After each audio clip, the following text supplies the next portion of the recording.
Un soleil semblable au nôtre et la planète Ariel dotée d'une atmosphère. Il s'agit d'un système solaire très envisageable. Oui, mais si on se place en orbite, ça va déranger votre sens de la symétrie. Si l'on a la chance de se placer en orbite, au diable la symétrie. Dans la mesure, bien entendu, où cette planète se révèle aussi paradisiaque que notre ordinateur le prétend. Bien entendu. J'appelle le poste principal. Parlez, Alan. L'atmosphère de cette drôle de petite planète ressemble à de la purée de pois jusqu'ici. C'en est, Alan. La proportion d'oxygène y est au moins 4 fois plus élevée que sur Terre. Il faudra vérifier avec soin la température des parois de l'aigle en pénétrant dans l'atmosphère. Les écrans de chaleur sont au maximum. Préparez-vous à allumer les rétrofusées dans 30 secondes. Voici la marche à suivre fournie par l'ordinateur pour l'exploration de cette planète. Aucun problème. Pas l'ombre d'un. Dans ce cas, Paul le retransmettez tout de suite à leur ordinateur de bord.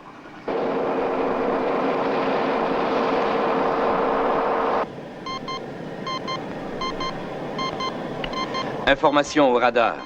Un certain objet semble voler vers nous.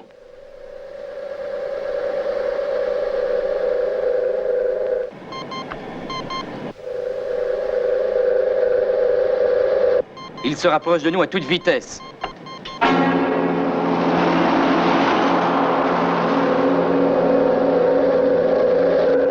C'est très nettement une menace.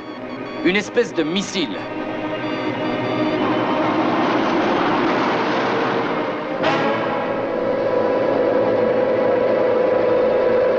Et cette fois, la collision est imminente.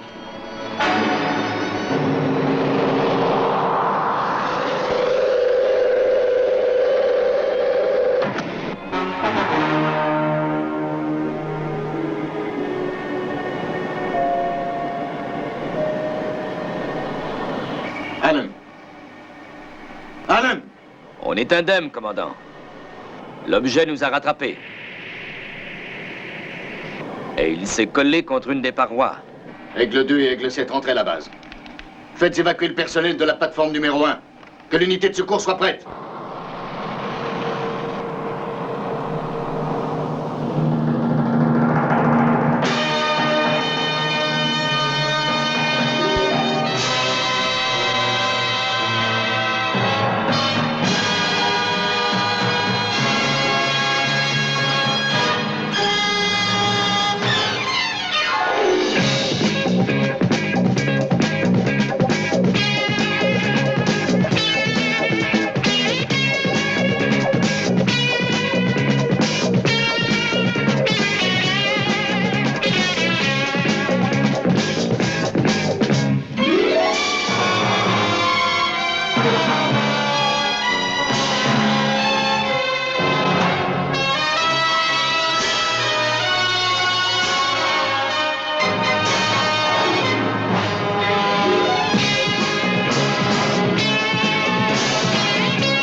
Prêt à effectuer la manœuvre de descente. Ne bougez pas, Alan.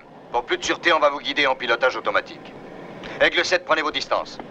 Alan, toutes les dispositions sont prises. Dès que vous serez au sol, oubliez les consignes habituelles. Évacuez immédiatement votre aigle. Très bien, commandant. Jusqu'à présent, l'objet n'a pas bougé. Je ne pense pas que vous couriez le moindre danger. En tout cas, toutes les précautions sont prises. Allez-y, Paul. Amenez-le au sol.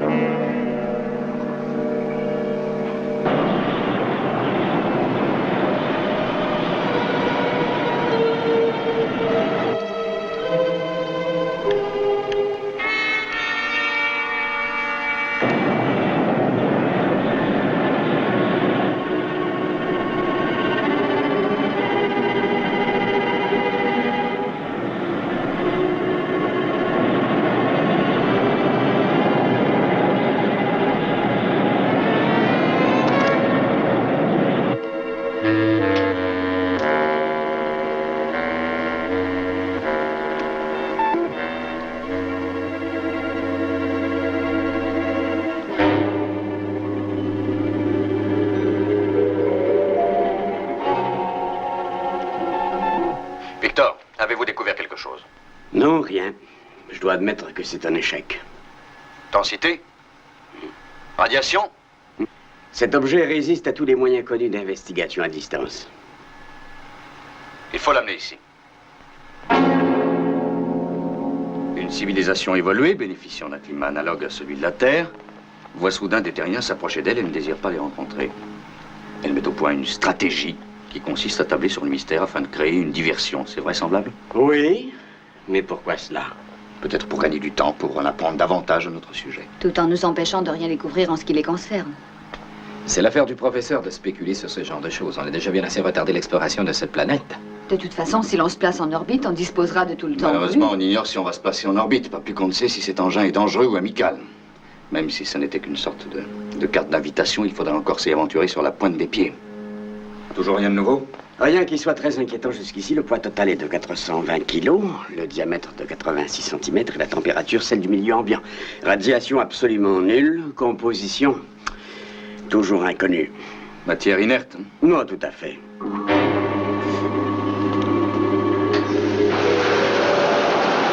Dégage!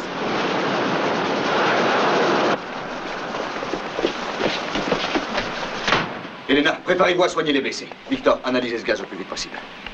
Paul, alerte au rouge. Évacuez la section technique et isolez-la hermétiquement. Après quoi, ouvrez ses évents extérieurs.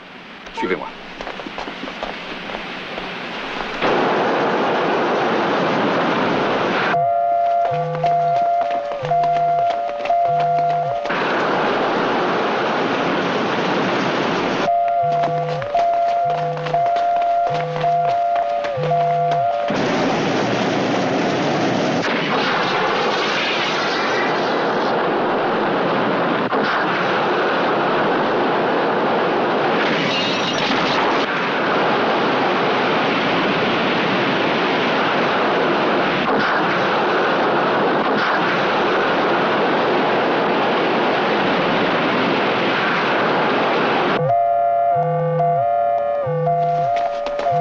C'est fait? La section technique est hermétiquement close et ventilée. Parfait. Cano, est-ce que l'ordinateur peut calculer la capacité totale de cet objet? Nous faisons face à un tel degré d'expansion qu'on peut dire qu'elle avoisine l'infini. La pression interne atteignait 80 lorsqu'on a pu ouvrir les évents extérieurs. J'ai cru un instant que tout allait exploser.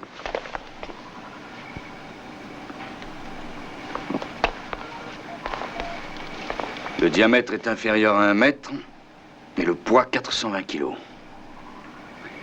C'est une chose impossible. Que ce soit impossible ou pas, c'est un fait.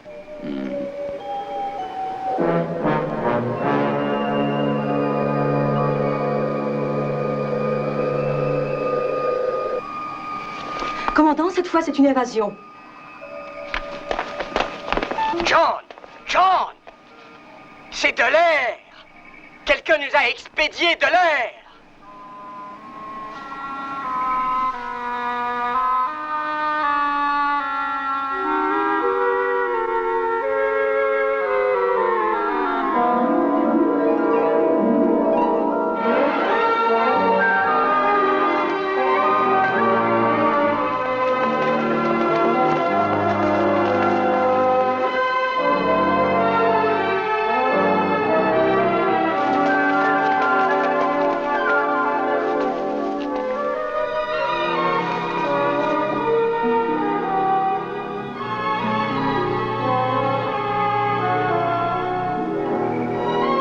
Le rouge du soleil, le bleu du ciel, une atmosphère. Nous avons une atmosphère.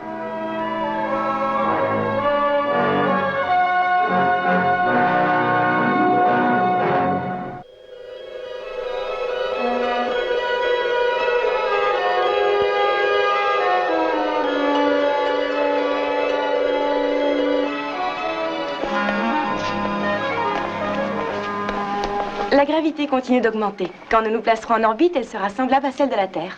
Cano, l'ordinateur a-t-il analysé mes données?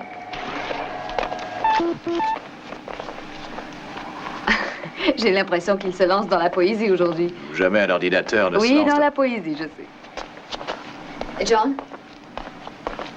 Jusqu'à présent, j'ose à peine y croire.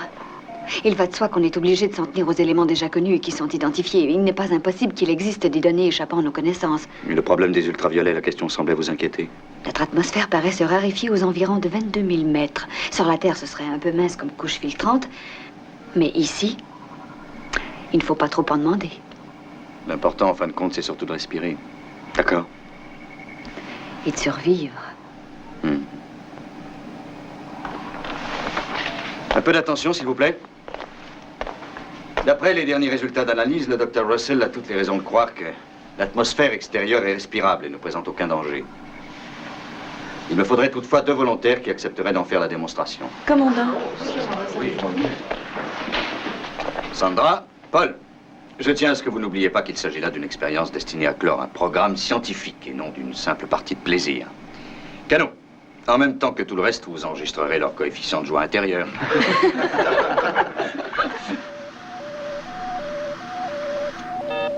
On dirait que la pression des scaphandres équilibre celle de l'atmosphère. Confirmé. Je déverrouille la porte du sas.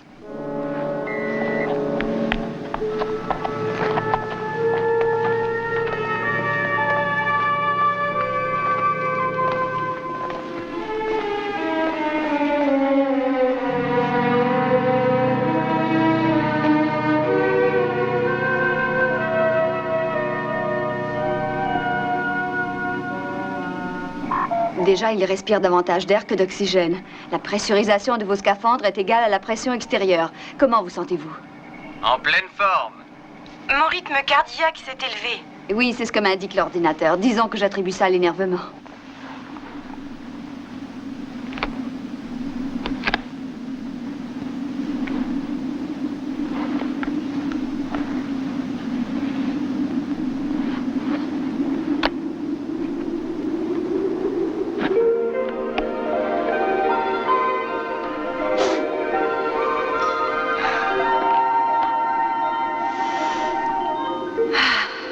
C'est bon de respirer de l'air pur.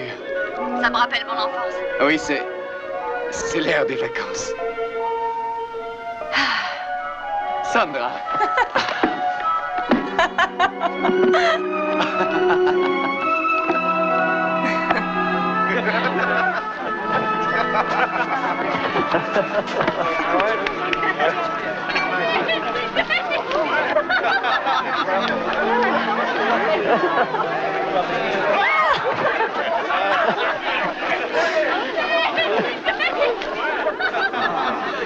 Oh, il va falloir réapprendre à se méfier des courants d'air, on dirait. En somme, on n'a fait qu'échanger certains problèmes contre d'autres. Je ne suis pas sûr d'avoir tous les éléments pour calculer avec exactitude le rythme des saisons, mais j'aurais tendance à dire qu'à vue de nez, ceci ressemble au printemps. Ne plus dépendre d'Alpha. Ne plus dépendre des faisceaux, des moniteurs et des ordinateurs. Depuis le temps qu'on était de service, je crois qu'on a gagné quelques instants de repos.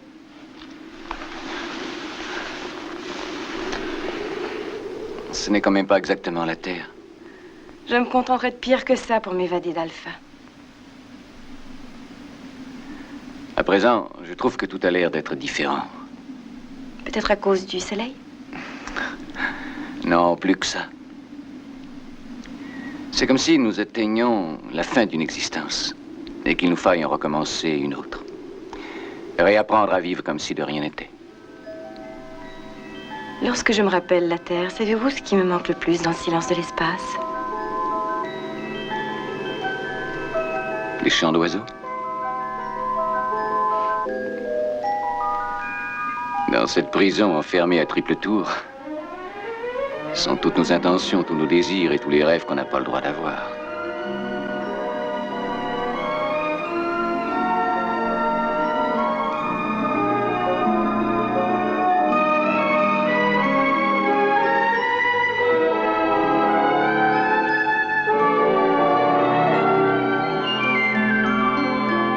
Si nous nous plaçons en orbite, cette bonne vieille lune peut devenir une nouvelle Terre. On pourra s'installer à l'extérieur d'Alpha, fertiliser la poussière lunaire et récolter des moissons. À condition d'avoir de la pluie. C'est un simple détail.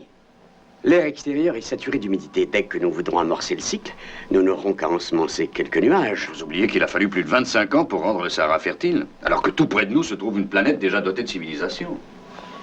Alors la première chose à faire, c'est de savoir si oui ou non cette planète peut représenter un asile acceptable pour nous.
Demain, on va commencer à construire une piscine. Et demain, on commence à bâtir un nouvel alpha.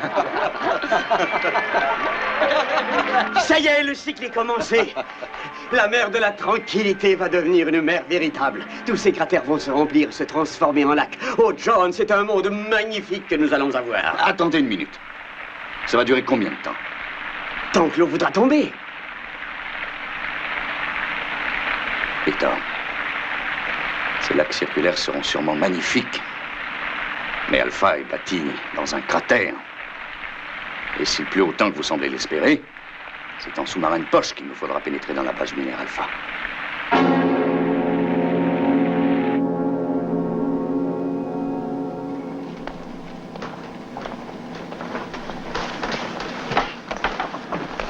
Cette expédition sera placée sous le commandement du Dr. Russell. Son objectif est des plus simples. Nous avons déambulé à travers l'univers à la recherche d'une nouvelle Terre, et tout à coup, grâce à l'aide mystérieuse de nos amis de la planète Ariel, nous l'avons trouvée.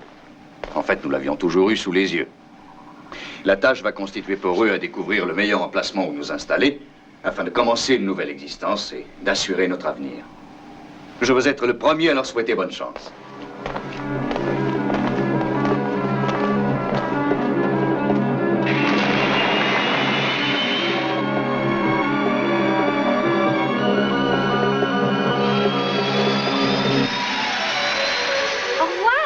Revenez vite! Bonne chance!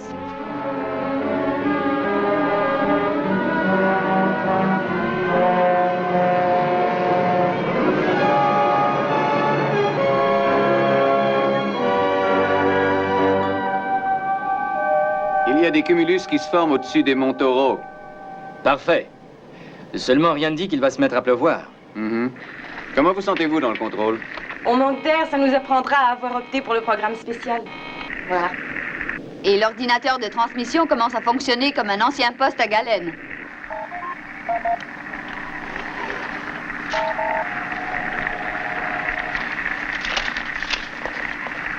L'ordinateur n'est pas en mesure de faire ses calculs. Il y a trop d'interférences. J'ai mis tout le filtrage en ton dispo. Je ne peux pas faire davantage.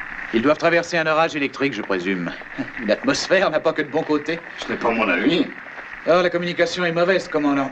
Elle est pleine de statique et de craquements, tout comme sur Terre.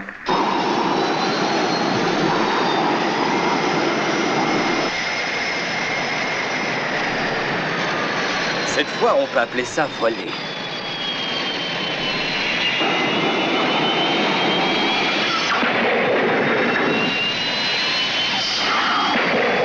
Allô, Alpha. Ici l'Aigle 28. Nous sommes pris dans une violente turbulence à 10 000 mètres au-dessus des monts Taureaux. J'espère pouvoir passer quand même.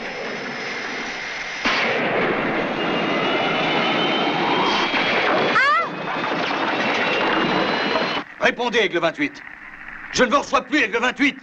Mais si vous pouvez m'entendre, je vous donne l'ordre de rentrer à la base de toute urgence. Nous sommes en difficulté, Alpha. Ici Aigle 28. Est-ce que vous pouvez m'entendre? Essayez encore. Aigle 28. Parlez, Aigle 28. Je veux leur position exacte. Nous perdons de la puissance. Double alimentation. Double alimentation. Ne fonctionne pas. Moteur parallèle. Moteur parallèle. Ne fonctionne pas. Plus rien ne répond. Position d'écrasement.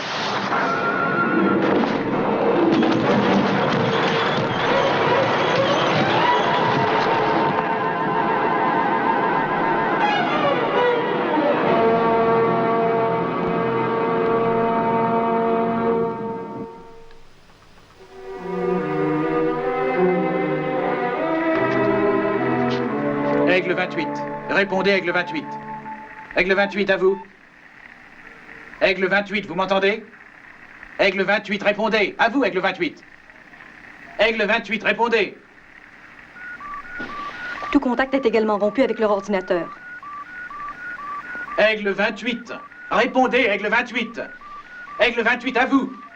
Aigle 28, répondez. Keno, que tous les aigles fassent le plein et se tiennent prêts à décoller. Je veux qu'on passe le terrain au peigne fin dans un rayon de 1000 km autour de leur dernière position.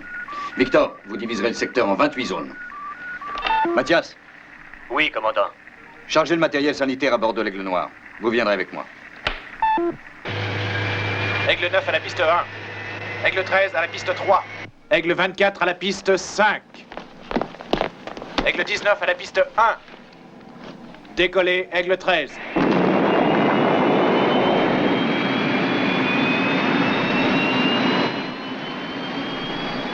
Élévateur bloqué sur la piste 4. Dépêchez-vous, Aigle 14. Aigle 14 au poste principal, mise à feu achevée. Décollage en progression. Poste principal à tous les aigles. Vent sud-sud-ouest aux environs de 1,0 s'élevant jusqu'à la vitesse 3. La poussière constitue toujours l'obstacle numéro 1 aux recherches, mais bonne chance.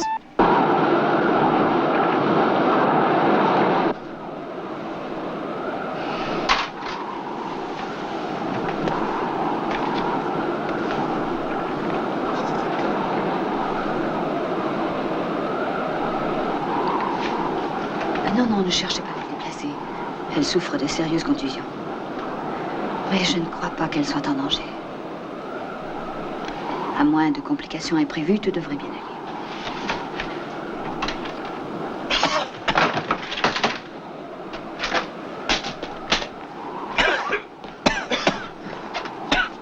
Il ne reste pas un transistor ni un condensateur qui sont encore en état. Ce sont ces éclairs. Ils ont dû faire sauter tous les circuits de contrôle. Oui. Autrement dit, notre seul espoir est qu'Alpha nous retrouve.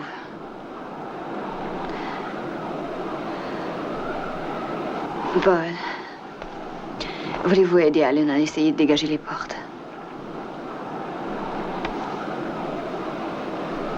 Ne soyez pas si inquiet, elle s'en sortira. Écoutez, nous avons des provisions pour au moins 15 jours. Et environ 150 litres d'eau potable en réserve. Compte tenu des 27 aigles en état dont dispose la base, je vous parie tout ce que vous voulez que ça va être un jeu d'enfant de nous retrouver. Allons-y.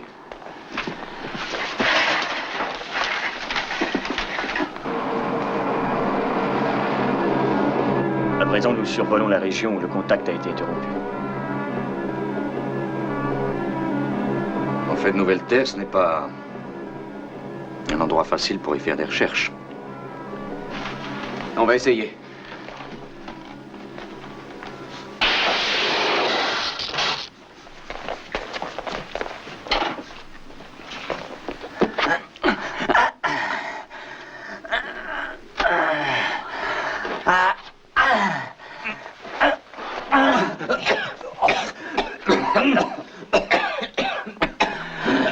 Pas trop incommodé? Comment ça va, Sandra? Ça va.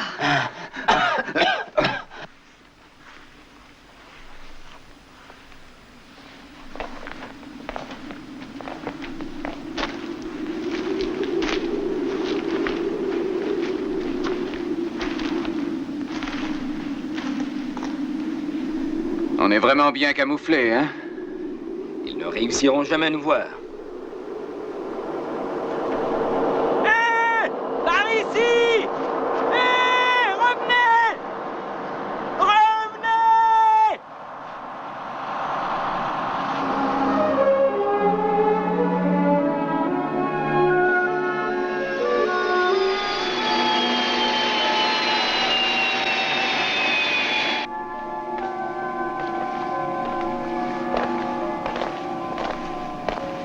Des nouvelles? L'obscurité a interrompu les recherches. Le dernier aigle vient de regagner la base. Faites refaire les plats immédiatement. Hey, John, l'avenir est prometteur. Il semble que la Lune continue à se diriger vers une trajectoire orbitale autour de notre nouveau Soleil. La gravitation se renforce et devrait augmenter jusqu'à atteindre son point optimum dans une huitaine de jours au plus tard. Autrement dit, 50% de chance d'arriver à l'orbite. Exact? Tout à fait. Et si jamais il en allait autrement, les conditions actuelles de la surface lunaire disparaîtraient en peu de temps. Ça aussi, c'est exact. Oui.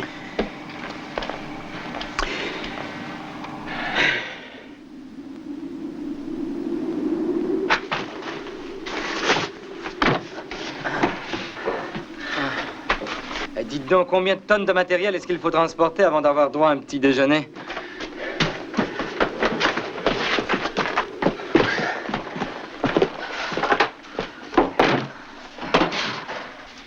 Le bidon d'acide briacique s'est ouvert dans l'accident et l'acide s'est répandu à travers nos provisions. Ni les aliments, ni les médicaments ne sont utilisables. Mais pourquoi de l'acide si près des réserves d'aliments? Au départ, il n'était pas là, mais sous l'impact, il a dû couler dans le couloir central jusqu'à la chambre des moteurs. On peut s'estimer heureux qu'il n'y ait pas eu d'explosion. Heureux? Je vous en prie, Alan, ce n'est pas le moment. Il ne nous reste plus que les rations de secours. Ah oui. Il y a environ une demi-bouteille d'eau douce qui n'a pas été contaminée. C'est splendide. Ah, il fait près de 50 degrés à l'intérieur. Et qu'est-ce qu'on va faire avec Sandra qui est brûlante de fièvre? Sans eau, elle ne pourra jamais tenir le coup. C'est exact. Aussi, je compte sur vous pour qu'on nous aperçoive la prochaine fois qu'ils passeront par ici. Aidez-moi à transporter ces caisses à l'extérieur. Je crois que c'est un bon moyen pour attirer l'attention.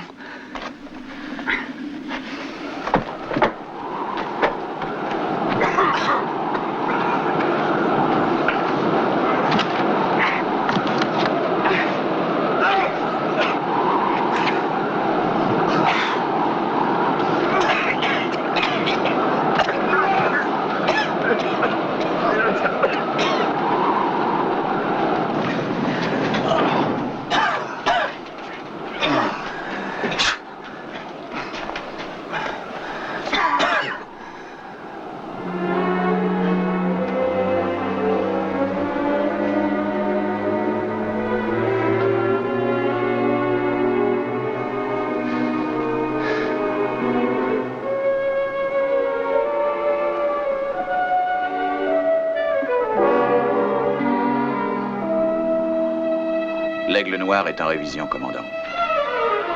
Révision? Pour remédier à un défaut de stabilisation latérale. Jusqu'à présent, 5 autres aigles ont éprouvé ce genre de difficulté.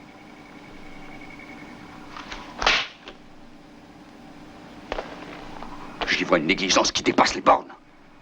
Depuis des mois que nous dérivons dans l'espace, tous nos brillants techniciens n'ont pas eu autre chose à faire que de dormir toute la journée. Et à présent que j'ai besoin de tous les aigles, on me dit que plusieurs ne sont pas en état de marche. Je veux que les techniciens se débrouillent pour rattraper le temps perdu. Aucun aigle ne sera maintenu au sol sans qu'ils en aient reçu l'ordre. Allez le leur dire.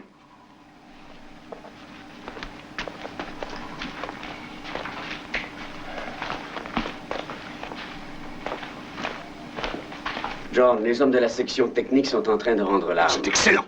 Écoutez, il faut envisager la possibilité qu'ils ne parviennent jamais à les retrouver. Il faut qu'on les retrouve en vie, Victor. Il le faut absolument.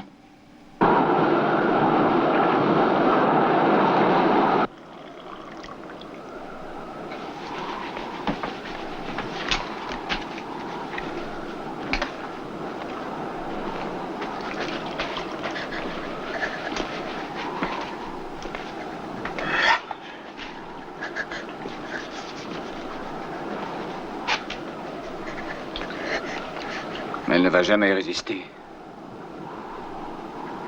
Le jour, il fait près de 50 degrés à l'ombre et la nuit, moins 30. Et pourtant, personne ne s'est montré plus enragé que vous à vouloir s'installer sur la Lune, au lieu d'aller reconnaître la planète Ariel. Bon, c'est peut-être moi qui ai foncé dans le banc de nuages par simple plaisir. Gardez vos forces pour des choses qui en valent la peine.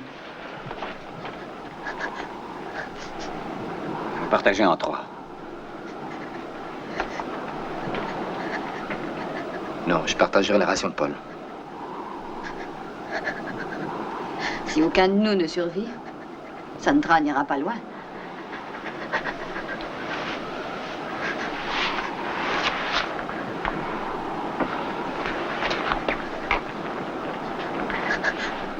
Enfin, il y a sûrement quelque chose à faire. Un tour dehors?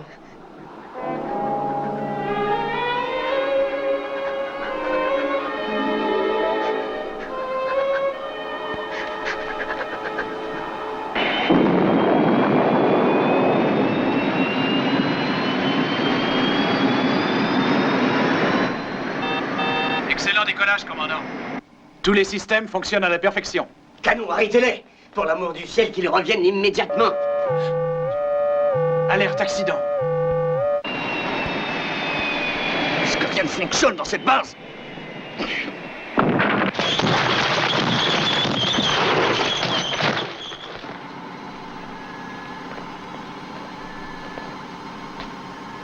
Eh bien? Un élément de notre atmosphère que nous ignorons, le fait que des vols incessants s'effectuent dans les fines particules de poussière lunaire, sont à l'origine d'une corrosion rapide que les contrôles viennent tout juste de déceler. Et vous dites que tous les aigles sont endommagés? Oui, mais j'ai découvert que les parties recouvertes de graphite échappaient à la règle générale. Et combien de temps faudrait-il pour recouvrir de graphite toute la surface d'un navire? Les techniciens estiment qu'il faudra environ 3 jours. Je leur en accorde 2. J'ignore encore si cet engin est un ami ou un traître, mais je préfère m'en éloigner.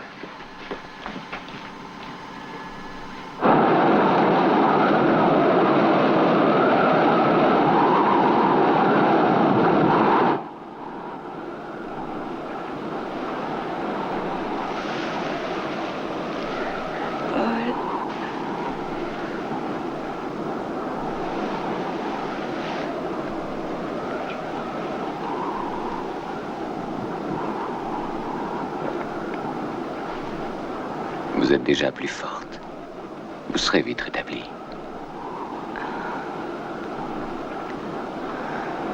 Je croyais qu'on était au bout de notre voyage. Patience. Bientôt.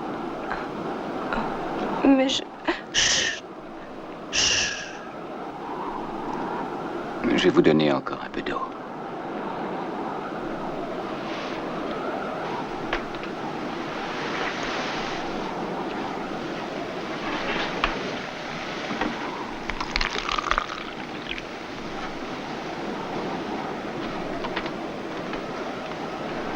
Voilà.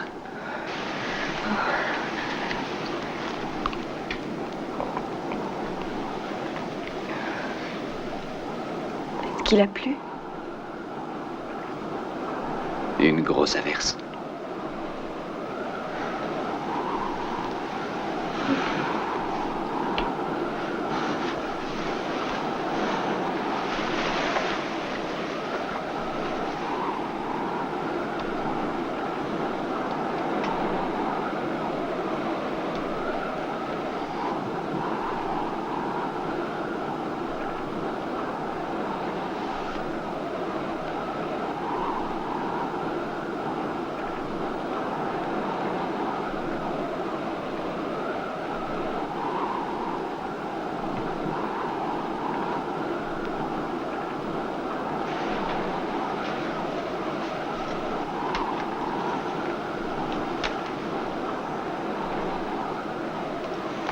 Paul?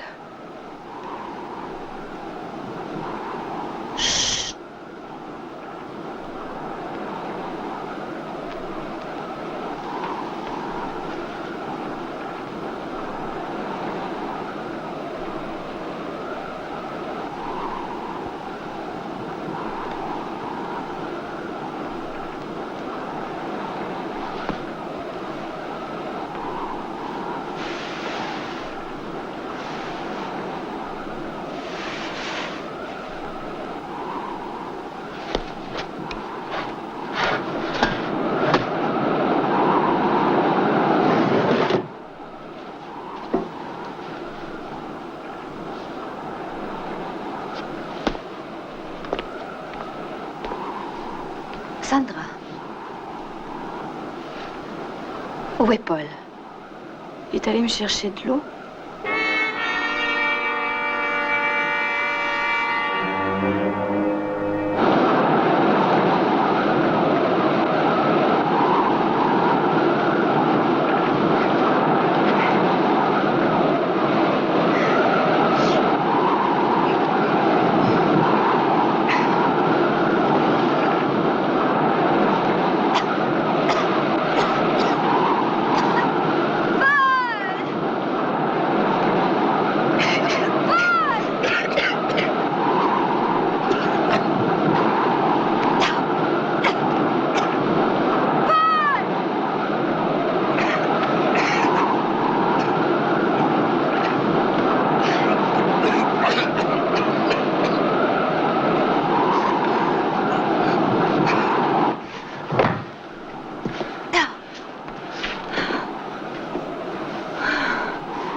Paul m'a dit qu'il avait plu.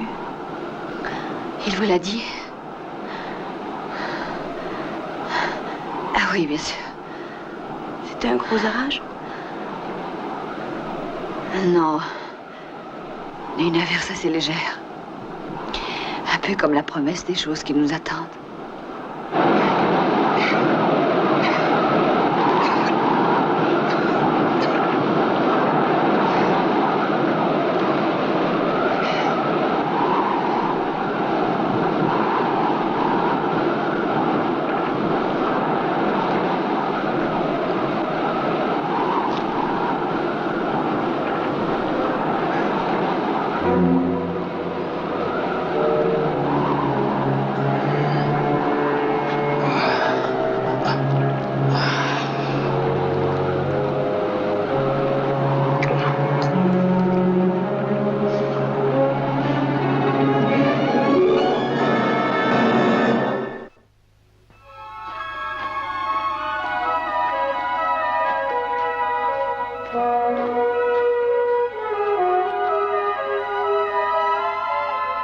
C'est là notre abri.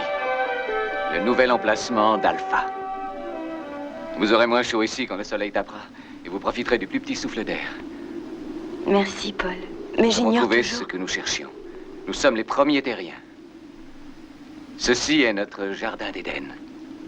Commencer la race humaine sur une autre planète. C'est une jolie idée, Paul. Vous êtes un véritable pionnier. Où trouvez-vous l'énergie de ne pas fermer l'œil de la nuit? Petit déjeuner? Qu'est-ce que c'est? De la manne. Des fruits tombés du ciel. Ou plus vraisemblablement envoyés par les habitants de la planète Ariel. Attendez un peu, où les avez-vous trouvés? Derrière vous, dans les rochers. Ça pousse un peu comme des champignons.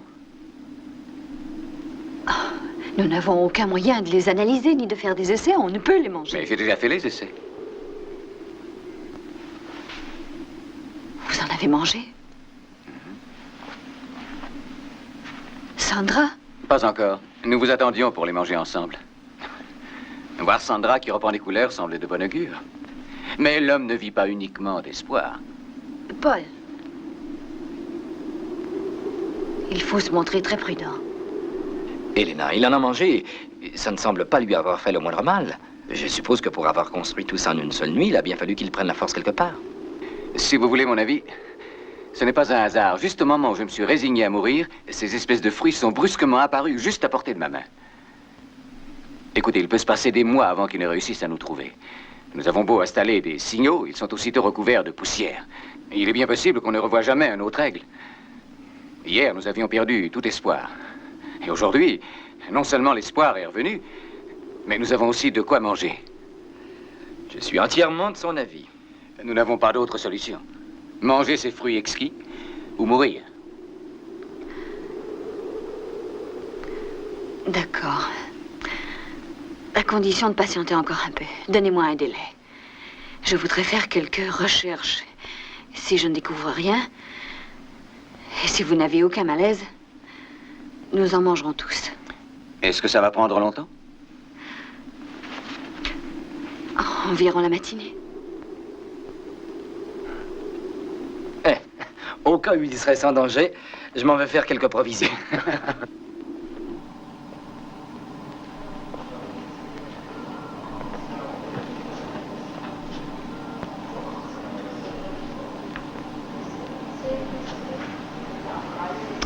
John, s'il vous intéressait tellement, il fallait le garder dans la section technique. Je crois que j'ai compris, Victor. Vos efforts pour paraître enjoués sont révélateurs. Nous ne nous plaçons pas en orbite, n'est-ce pas? Non. Nous aurions dû rendre visite aux habitants de cette planète. De toute manière, je ne crois pas qu'ils nous auraient tellement plu. Ah, ils nous ont donné de l'air. Exact. Qui risque de se transformer en glace au moment inévitable où l'on perdra la chaleur bienfaisante de leur soleil, entraînant l'anéantissement d'Alpha en un rien de temps. Et cet aigle, est-ce qu'on en a assuré la protection? Il est prêt à partir.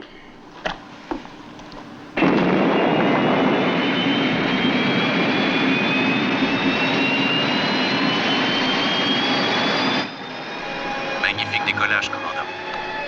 Aucun problème jusqu'ici. Nous nous éloignons d'Alpha à la vitesse 920-0.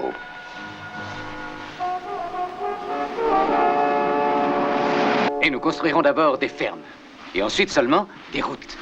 Qui, peu à peu, deviendront des rues quand notre communauté aura un centre. Une grande capitale avec des avenues magnifiques. Car il nous faudra une capitale digne de notre civilisation. Je n'en suis pas encore sûre. Enfin, pas tout à fait. Mais je crois qu'on devrait tout de même essayer. Mais naturellement. Je terminerai les essais quand on sera rentré à la base. Qui parle de rentrer à la base? Nous resterons ici même afin de commencer tout de suite notre nouvelle vie. Rien de tout ceci n'est arrivé par hasard. On nous a dotés d'une atmosphère. Un violent orage électrique nous a séparés des autres. Une tornade de poussière a effacé nos traces. Nous étions à demi morts de faim, et voilà que la nourriture nous tombe du ciel. Oh non! Le peuple qui habite cette planète est un peuple supérieur. Et depuis le début, il nous a montré la route. Cette contrée sera florissante comme un nouveau jardin d'Éden. Nous nous établirons afin de croître et de nous multiplier. Tout comme l'ancien peuple du Pérou, qui a répandu la race humaine à travers le Pacifique au moyen de fragiles radeaux. Nous nous lancerons bientôt vers l'espace pour conquérir l'humanité, système solaire après système solaire.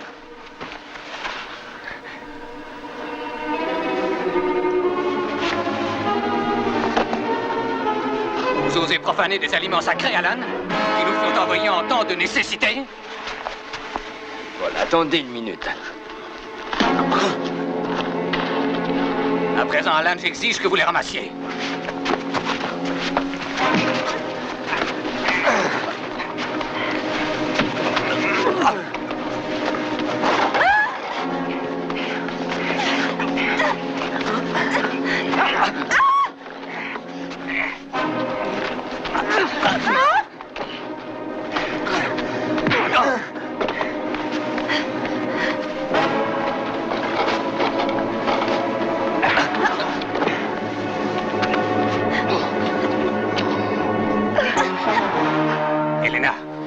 Interposerai plus entre moi et ma destinée.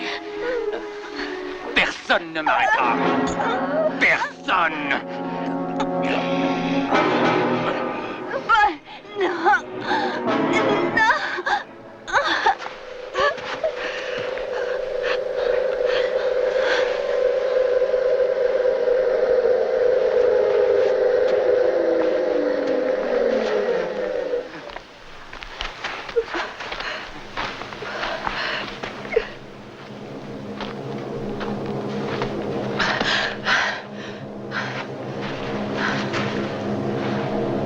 Voyez, Dr. Russell, les habitants de la planète Ariel sont de nouveau parmi nous.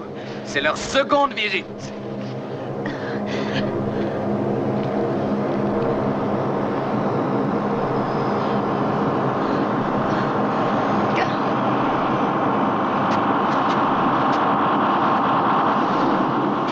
La pression atmosphérique diminue rapidement, commandant. Oui, ce n'est pas surprenant. On nous envoie des renforts.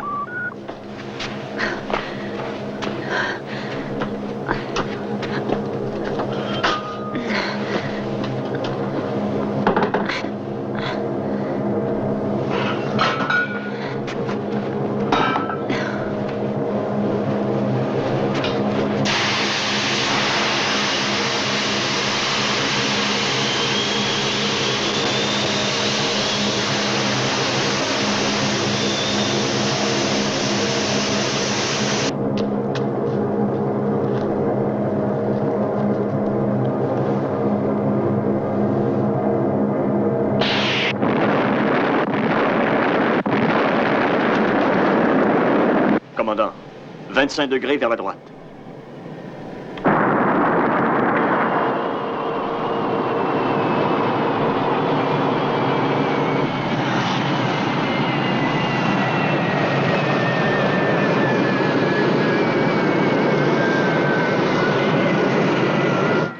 Il faut prendre les scaphandres, commandant. L'atmosphère se raréfie. Pas le temps.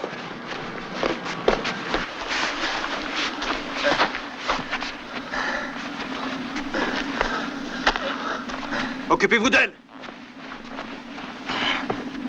Commandant, moi je n'ai rien. Mais Sandra a besoin d'aide. Elle est sous l'abri, près des rochers.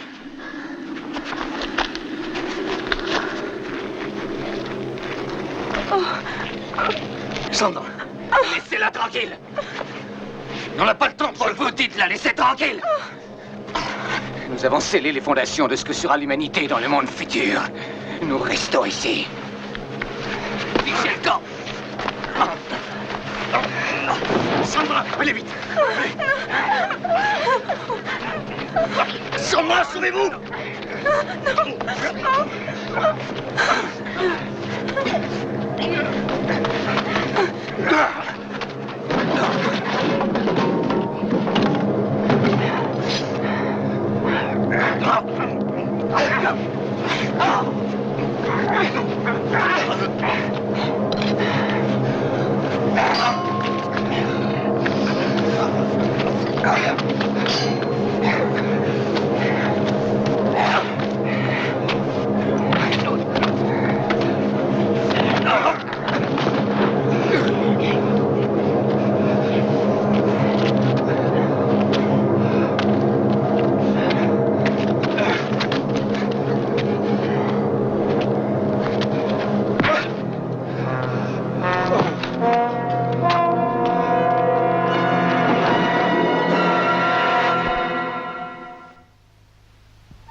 sommes en présence d'une substance nutritive extrêmement riche en protéines de seconde classe et qui, de plus, contient bon nombre de vitamines essentielles.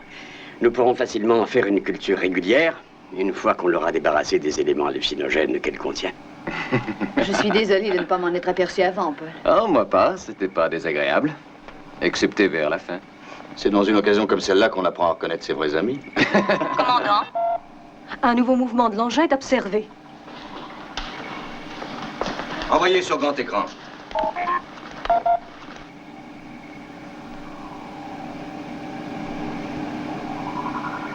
On dirait qu'il nous quitte.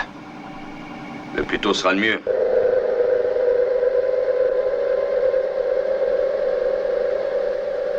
Nous ne nous sommes montrés ni bienveillants, ni malveillants, commandant Koenig.